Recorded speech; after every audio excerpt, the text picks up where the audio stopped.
আমাদের বেশিরভাগ মানুষের রমজান মাস মানে হলো 4টা কাজ। কয়টা কাজ? রোজা রাখা, তারাবি পড়া, ইফতার খাওয়া, সাহরি খাওয়া, বাস শেষ। ঠিক না ঠিক? আমরা অনেক কষ্ট করে আমল করি, ইবাদত করি। অনেক সময় আমাদের কিছু ত্রুটির কারণে, আমাদের কিছু বিচ্যুতির কারণে, কিছু ভুলের কারণে আমাদের কষ্ট করা আমলগুলো বরবাদ হয়ে যায়, নষ্ট হয়ে যায়, সেগুলো আল্লাহর কাছে কবুল হয় না। আমরা অনেকেই আছি যে আমাদের অনেক আমল ইবাদত বন্দেগী করি, যার একটাও আল্লাহর কাছে কবুল হয় না। আজ আমরা এরকম 13 শ্রেণীর হতভাগা মানুষের কথা জানব, যে মানুষগুলোর কোনো বদামলের কারণে, কোনো ত্রুটির কারণে তার কোনো আমলই কবুল হয় না। আবার অনেকের সুনির্দিষ্ট কোনো ত্রুটির কারণে ওই ত্রুটি সংশ্লিষ্ট আমলটা ওইটা আল্লাহর কাছে কবুল হয় না। কারা সেই হতভাগা যাদের সে আমল ইবাদত কষ্ট করে করা নেকামল সেটা আল্লাহ তাআলার কাছে গ্রহণযোগ্য হয় না?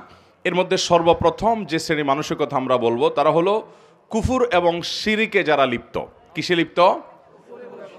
কুফুর এবং শিরকে লিপ্ত। আপনি নিজেকে মুসলমান দাবি করছেন, নামে মুসলমান, অথচ আপনার মধ্যে শিরক আছে, কুফুর আছে। তো এরকম যদি হয় তাহলে শিরক এবং কুফুরে থাকা ব্যক্তি, এই ব্যক্তি যত নেকামল করুক, সে নিজেকে মুসলমান মনে করছে, হয়তো তিনি 5 ওয়াক্ত নামাজও পড়েন, কিন্তু তার মধ্যে যদি শিরকে আকবর থাকে, কোন শিরিক থাকে, মানে বড় শিরিক, যে শিরকটার কারণে মানুষ ইসলাম থেকে খারিজ হয়ে যায়, তার মধ্যে যদি কুফুরি থাকে, যেটার কারণে মানুষ ইসলাম থেকে খারিজ হয়ে যায়, তাহলে এই ব্যক্তি নিজেকে যত মুসলমান মনে করুক, আমরা সবাই হয়তো মুসলমান তাকে মনে করি, সে হয়তো মসজিদেও আসে, সে হয়তো নামাজও পড়ে, সে হয়তো হজ উমরা করতেও যায়, অথচ তার কোনো আমল, সে নামাজ পড়ুক, রোজা রাখুক, হজ করুক, জাকাত করুক, দান করুক, সাদাকা করুক, তার কোনো আমল আল্লাহর কাছে গ্রহণযোগ্য হয় না। নাম্বার 2, যারা তাকদীরকে অস্বীকার করে। অনেক মানুষ আছে আমাদের সমাজে, দেখবেন আপনি যখন তাকদীরের কথা বলবেন, আপনি যখন ভাগ্যের কথা বলবেন, আপনি যখন আল্লাহর কাজা এবং ফয়সালার কথা বলবেন, যে আল্লাহর হুকুম, আল্লাহর ফয়সালা হয়েছে তাই এমনটি হয়েছে, বা আল্লাহর যা ফয়সালা হবে তাই হবে, এরকম কথা যখন বলেন, অনেক মানুষ আছে দেখবেন এমন মন্তব্য করেন যেন তিনি এই তাকদীর এর কাজা ফয়সালা এগুলোকে মানে না। আরে রাখ তোর তাকদীর, আমারটা আমি দেখব, আমার ভাগ্য আমাকে নির্ধারণ করতে হবে। নিজের ভাগ্য নিজে নির্ধারণ করার ক্ষমতা পৃথিবীতে কারোর আছে? যদি থাকতো তাহলে পৃথিবীতে কোনো মানুষের কোনো বিপদ হতো। অথবা তাকদীরকে যদি কেউ অস্বীকার করে, তো সে ব্যক্তি সম্পর্কে নবী করিম সাল্লাল্লাহু আলাইহি সাল্লাম বলেছেন যে তার কোনো প্রকার আমল, সে নফল আমল করুক, ফরজ আমল করুক, শারীরিক আমল করুক, আর আর্থিক ইবাদত করুক, এর কোনোটা কবুল হবে না যদি সে তাকদীরকে কি করে? অস্বীকার করে। অতএব আমরা আল্লাহর তাকদীর এবং ফয়সালাকে বিশ্বাস করি কি করি না?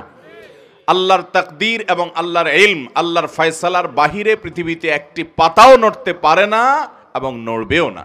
এরপরে 3 নম্বর, যার আমল ইবাদত কবুল হবে না, সে হলো আকুল ওয়ালিদাইন, মা বাবার নাফরমান। এ সম্পর্কে নবী করিম সাল্লাল্লাহু আলাইহি সাল্লামের একটি হাদিস বর্ণিত হয়েছে, যে নবী করিম সাল্লাল্লাহু আলাইহি সাল্লাম কয়েক ব্যক্তি সম্পর্কে বলেছেন যে এই কয়েক শ্রেণীর মানুষ, এদের সালাত কবুল হবে না, এদের নামাজ কবুল হবে না, এদের ইবাদত বন্দেগী কবুল হবে না। এর মধ্যে এক ব্যক্তি হলো মা বাবার নাফরমান। আমাদের সমাজে আজকাল অনেক নামাজি ছেলেও পাওয়া যায়, কিন্তু বাবা মাকে সালাম দেয় না। আছে না নাই? বাবা মাকে সালাম দিতে যদি লজ্জা হয়, তাহলে এই লজ্জা কুফুরির অঙ্গ। এই লজ্জা কিসের অঙ্গ ভাই? সব লজ্জা কিন্তু ঈমানের অঙ্গ না। যেই লজ্জা আপনাকে হারাম থেকে বাঁচায়, ওইটা হলো ঈমানের অঙ্গ। আর যেই লজ্জার কারণে আপনি ভালো কাজ করতে পারেন না, নেকামল করতে পারেন না, জড়তা তৈরি হয়, বুঝবেন এটা শয়তান তৈরি করছে, এটা ঈমানের অঙ্গ না, এটা কুফুরির অঙ্গ। ওই লজ্জাকে জয় করতে হবে, সে লজ্জাকে কি করতে হবে? অতএব বাবা মাকে সালাম দেব তো ইনশাআল্লাহ, ভাই বোনকে সালাম দেব তো ইনশাআল্লাহ। অনেক ভাই আছেন আমাদের, তিনি খুব ইনোসেন্ট মানুষ, খুব ভদ্র মানুষ, খুবই সভ্য মানুষ, আখলাকি মানুষ, সবার কাছে ভালো, কিন্তু মা বাবার কাছে আসলে সবচেয়ে বেয়াদব। আছে না নাই? ভাইরা আমার, আমাদের তরুণ প্রজন্মের এরকম দুরবস্থা চলছে আজকাল, যে তরুণদেরকে যদি জিজ্ঞাসা করা হয় আল্লাহর জমিনে চোখ বন্ধ করে কিছু হোক বা না হোক, চুন থেকে নুন খসলেই যাকে ঝাড়ি দেওয়া যায় তার নাম কি? মা। সন্দেহ আছে কোনো? আমাদের যুবকদের কাছে এটা এখন ডাল ভাত হয়ে গেছে না? যে অন্য কোথাও ঝাড়ি না চললেও যাকে ঝাড়ি দেয় তিনি কে? মা। আহা, যে লোকটাকে সবচেয়ে বেশি শ্রদ্ধা করার কথা, যে লোকটা তার কোনো প্রকার কষ্ট হতে পারে এমন কোনো শব্দ পর্যন্ত উচ্চারণ করা নিষিদ্ধ, সে লোকটার সামনে সবচেয়ে বেশি দুর্ব্যবহার। মা বাবার যারা নাফরমানি করে, মা বাবা বলে ডানে যাও, সে যায় বামে। মা বাবা যদি কোনো নির্দেশ করেন এবং সেই নির্দেশ যদি আল্লাহর কোনো নির্দেশের খেলাফ না হয় সরাসরি, তাহলে সেই নির্দেশ মানা সন্তানের জন্য ওয়াজিব। সেটা সন্তানের জন্য মানা কি? আবশ্যক। সেটা না মানলে আপনি গুনাহগার হবেন। অনেক ভাই আছেন অন্য সব দিক থেকে ভালো, কিন্তু মা বাবার কথা মানেন না, মা বাবার নাফরমানি করেন, মা বাবার বেয়াদবি করেন। আব্দুল্লাহ ইবনে আব্বাস রাদিয়াল্লাহু তাআলা বলেছেন, তুমি তোমার বাবার সামনে জামা ঝাড়া দিয়েছো, এরকম করে জামা ঝাড়া দিয়েছো, ঝাড়া দিয়ে শুধু ধুলা পরিষ্কার করছো, তুমি বেয়াদবের খাতায় নাম লেখাইছো। কারণ তোমার এটা বাবা মার নাফরমানি, উকুকুল ওয়ালিদাইনের অন্তর্ভুক্ত। ভাইরা আমার, আমাদের শরীরের চামড়া দিয়ে যদি আমরা বাবা মাকে জুতো বানাই দেই, আল্লাহর কসম তারপরও তাদের ঋণ শোধ হবে না।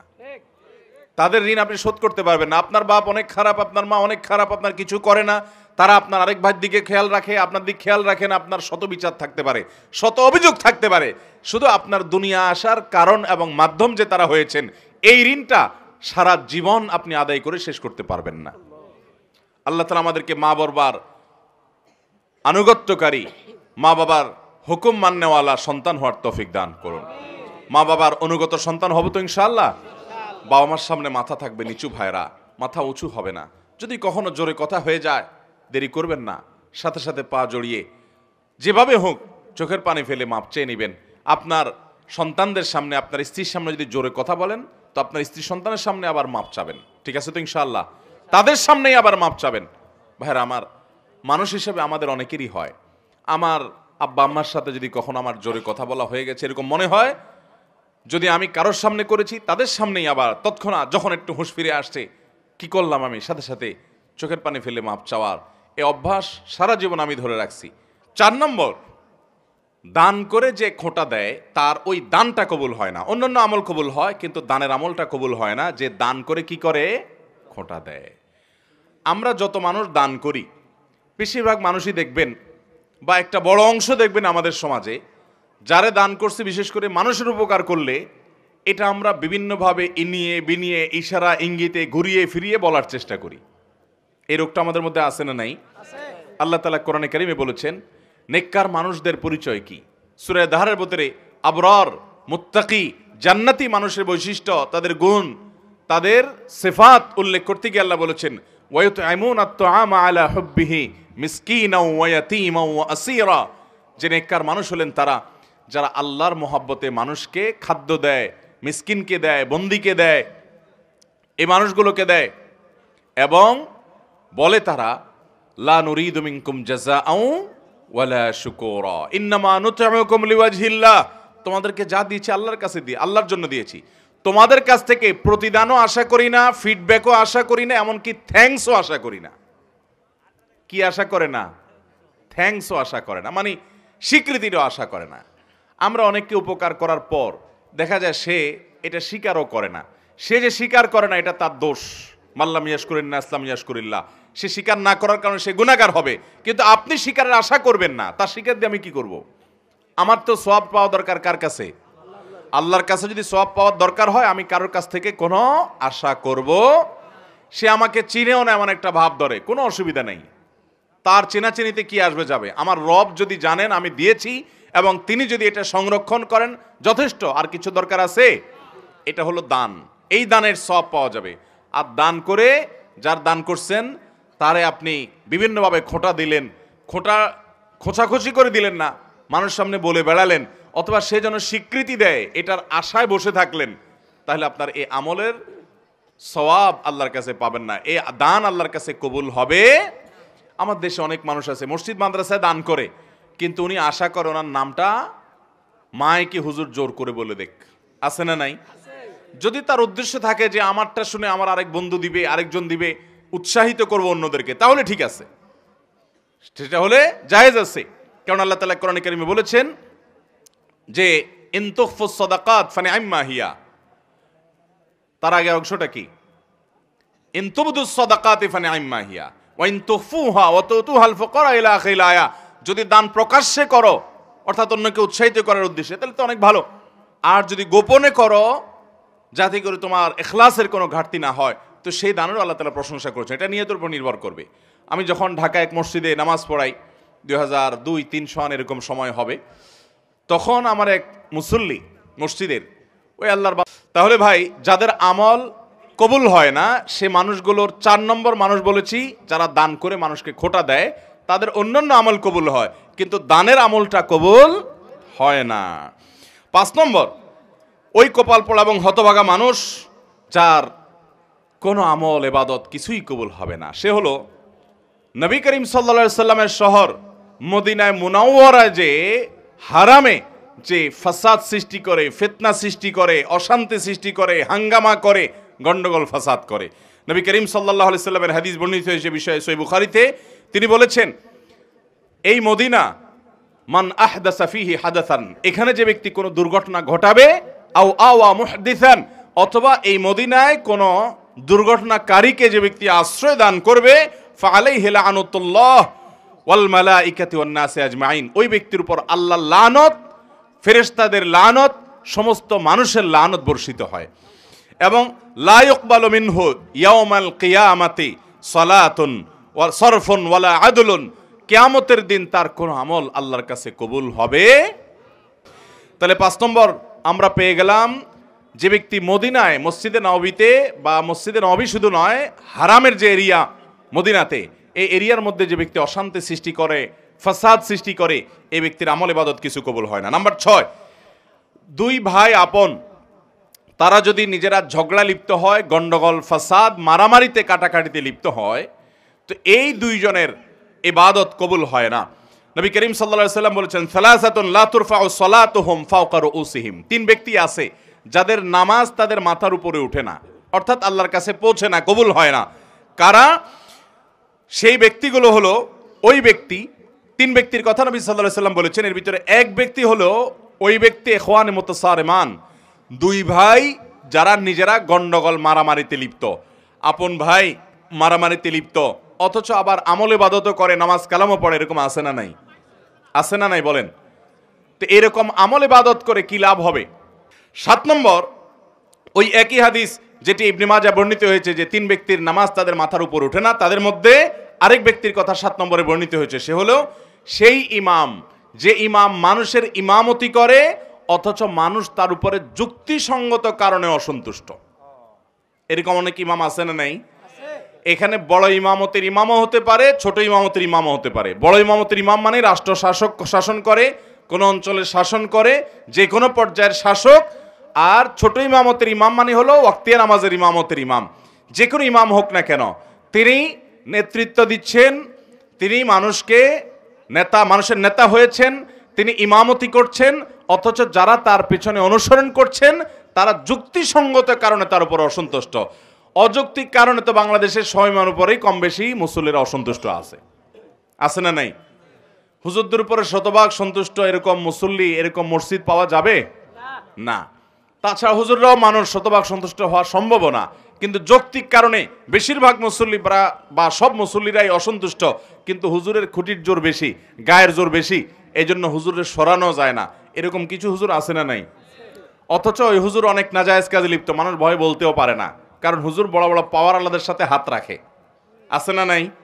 তো এইরকম হুজুর, তাদেরও এই সালাত তাদের মাথার উপরে উঠবে না। 8 নম্বর হলেন ওই নারী, যেই নারী রাত্রি যাপন করেছেন অথচ তার স্বামী তার উপরে যৌক্তিক কারণে অসন্তুষ্ট। অযৌক্তিক কারণে স্বামী অসন্তুষ্ট হলে ওইটার কারণে স্ত্রীর আমল ইবাদত কবুল হবে না, ব্যাপারটা সেরকম নয়। যদি যৌক্তিক কারণে তার স্বামী তার উপরে অসন্তুষ্ট থাকে এবং তিনি ওই অবস্থায় তেড়ামি করে রাত পার করে দেন, তাহলে এ আল্লাহর বান্দি তার সালাত তার মাথার উপরে উঠবে না। এটাও ইবনে মাজাহ হাদিসে বর্ণিত আছে। তাহলে 8 নম্বর পেলাম সেই নারী, যে নারী রাত্রি যাপন করেছেন অথচ তার স্বামী তার উপরে যৌক্তিক কারণে অসন্তুষ্ট। এরপর তিরমিজির বর্ণিত হাদিসে আমরা জানি 9 নম্বর শ্রেণী মানুষের কথা, যার আমল ইবাদত কবুল হবে না, বিশেষ করে সালাত কবুল হবে না, সে হলো ওই কৃতদাস, যে কৃতদাস সে কোনো ন্যায্য বা শরীয়তগ্রাহ্য কারণ ছাড়া যে তার মালিক থেকে ভেগে গেছে। এই ব্যক্তি সম্পর্কে নবী সাল্লাল্লাহু আলাইহি ওয়াসাল্লাম হাদিসে আসছে যে এই ব্যক্তি ফিরে আসা পর্যন্ত হাত্তা ইয়ারজা, তার সালাত, তার ইবাদত আল্লাহর কাছে কবুল হয় না। তাহলে 9 নম্বর হলো যে ব্যক্তি তার মালিক থেকে যৌক্তিক কারণ ছাড়া ভেগে গেছে, তার আমল ইবাদত, তার সালাত কবুল হয় না। এবং 10 নম্বর হলেন ওই নারী, যেই নারী বাসা থেকে বের হয়েছেন সুগন্ধি মেখে। আজকাল আমাদের অনেক মুসলমান মেয়েরা আছেন, আমাদের অনেক মা বোনরা আছেন যে অনেক পারফিউম ব্যবহার করে, অনেক সুগন্ধিযুক্ত প্রসাধনী ব্যবহার করে তার আশপাশের পুরো পরিবেশটাকে মোহিত করে ফেলছে সুগন্ধি দিয়ে, সেটা ব্যবহার করে তিনি বের হচ্ছেন। এই সুগন্ধি যতজনের নাকে যাচ্ছে তারা ফিতনায় পতিত হচ্ছে, তারা কল্পনার জেনায় লিপ্ত হচ্ছে, তারা গুনাহগার হচ্ছে, সমাজ অস্থিতিশীল হচ্ছে, ফাসাদের দিকে যাচ্ছে। এরকম অনেক মা বোন আমাদের আছেন না নাই? এই সমস্ত মা বোনদের অনেকে আছেন নামাজও পড়তে যান, এভাবে সুগন্ধি ব্যবহার করে তিনি বাজারে গেলে অন্যান্য কাজ করলে তার পরিণাম কি হবে সেটা তো পরের কথা। আপনি শুধু এটা চিন্তা করুন যে নবী করিম সাল্লাল্লাহু আলাইহি সাল্লাম এইরকম সুগন্ধি ব্যবহার করে কোনো নারী যদি মসজিদে পর্যন্ত যায়, তার সম্পর্কে পর্যন্ত নবী সাল্লাল্লাহু আলাইহি সাল্লাম বলেছেন যে তার সালাত কবুল হবে না। তিনি মসজিদে গিয়ে নামাজ পড়লে সে নামাজ কবুল হবে না যতক্ষণ পর্যন্ত বাসায় ফিরে এসে গোসল করে তার শরীরে সে সুগন্ধি ধুয়ে মুছে পরিষ্কার করে নামাজ আদায় না করবেন। 11 নম্বর, ওই ব্যক্তি, যে ব্যক্তি দান করে কিন্তু সে দানটা হারাম টাকা থেকে দান করে। এরকম লোক আমাদের দেশে আছে না নাই? অভাব নাই। মসজিদ মাদ্রাসা ওয়াজ মাহফিলে টাকা দেনেওয়ালা মানুষ হারাম টাকা যারা উপার্জন করে, এদের টাকাগুলো যদি নেওয়া বন্ধ করতো তাহলে মাহফিলগুলোর এত আলো ঝলমল লাইটও থাকতো না।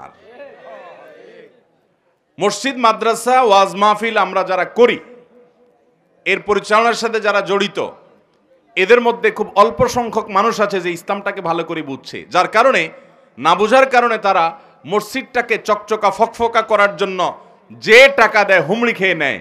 অথচ আপনারা যারা মক্কায় গেছেন তারা জানেন, আর ইউটিউবের মাধ্যমে বিভিন্ন ভিডিওর মাধ্যমে আপনারা যারা দেখেছেন তারাও জানেন যে মক্কা মসজিদে হারামের পাশে বুক পরিমাণ একটা ওয়াল দিয়ে রাউন্ড দেওয়া আছে। খেয়াল করছেন কখনো?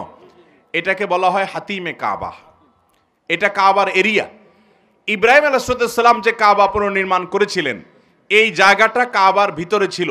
এই যে কালো গিলাপে মোড়ানো আল্লাহর ঘর মসজিদ, এটার মধ্যে ওইটাও ছিল। কিন্তু নবী করিম সাল্লাল্লাহু আলাইহি সাল্লামের দাদা আব্দুল মুত্তালিব, নবী সাল্লাল্লাহু আলাইহি সাল্লাম যখন ছোট ছিলেন তখন উনি এই কাবা যখন ভেঙে পড়ে পুরান হয়ে গেছে, তখন এটার ভবনকে সংস্কার করে পুনর্নির্মাণ করার উদ্যোগ নিলেন। উনি একা না, কুরাইশের সব নেতারা মিলে। এটা যখন উদ্যোগ নেওয়া হলো, তারা ঘোষণা দিলেন, দেখেন তারা মুশরিক ছিলেন কিন্তু তাদের চিন্তা চেতনা কত শুদ্ধ ছিল এই ক্ষেত্রে যে তারাও এটা বুঝতেন যে আল্লাহর ঘরে হারাম টাকা ঢুকানো উচিত না। এই জন্য তারা ঘোষণা দিলেন, আমরা এই বাইতুল্লাহ পুনর্নির্মাণ করব, এটার জন্য ফান্ড কালেকশন করছি, যারা যা পারেন টাকা দেন, কিন্তু যে হারাম টাকা উপার্জন করেন তার টাকা আমরা নেব না। সমাজে কে হালাল টাকা উপার্জন করে, কে হারাম টাকা উপার্জন করে, সমাজের লোকজন কম বেশি জানে কি জানে না? হালাল টাকা সব যুগে বেশি থাকে না হারাম বেশি থাকে? তো হারাম বেশি থাকে, সেজন্য হারাম টাকা নেই নাই। আর যেহেতু নেই নাই, অতএব টাকার অভাব দেখা দিছে। তখন এই বাইতুল্লাহ নির্মাণের সময় নবী করিম সাল্লাল্লাহু আলাইহি সাল্লামের শৈশবে তার দাদা আব্দুল মুত্তালিব সহ অন্যদের নেতৃত্বে যখন এটা হয়েছে, তখন এই কাবা টাকার অভাবে এই হাতিম, যেটাকে এখন দেখেন ওয়াল বুক পরিমাণ ওয়াল ঘেরাও দেওয়া আছে, এই অংশটাকে কাবার ভিতরে বিল্ডিং করার টাকা ছিল না। সেই অভাবে এটাকে বারান্দার মতো বাইর করে রাখছে। আজও পর্যন্ত সেটা সেভাবে আছে। এখন টাকার অভাব নাই, কিন্তু ওইটাতে আর কেউ হাত দেয় নাই।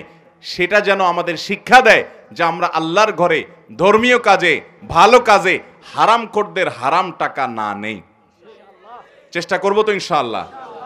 এটা হলো 11 নম্বর। 12 নম্বর হলো ওই মুসল্লি, ওই নামাজি, যে নামাজি ব্যক্তি নামাজ পড়ে পবিত্রতা ঠিক ঠিকানা নাই, পবিত্রতা ঠিক মতো করে না, সুন্দরভাবে করে না। বিশেষ করে শীতের সময় আসলে দেখবেন আমাদের অনেক ভাই আছেন নামাজ জন্য অজু করেন, কিন্তু অজু এত তাড়াহুড়ো করে করেন যে কোনুর এখানে শুকনা থাকে, গোড়ালির ওখানে শুকনা থাকে, আঙ্গুলের চিপায় শুকনা থাকে, কানের লতির এখানে শুকনা থাকে। আসেনি নাই? নবী করিম সাল্লাল্লাহু আলাইহি সাল্লাম বলেছেন, ওয়াইলুল লিল আকাব মিনান নার, তোমাদের পায়ের গিরা গোড়ালি এগুলোকে জাহান্নামের আগুন থেকে বাঁচাও। তার মানে কি? ভালো করে ডলে ডলে ধুয়ে তারপরে অজুকে পূর্ণাঙ্গ করো।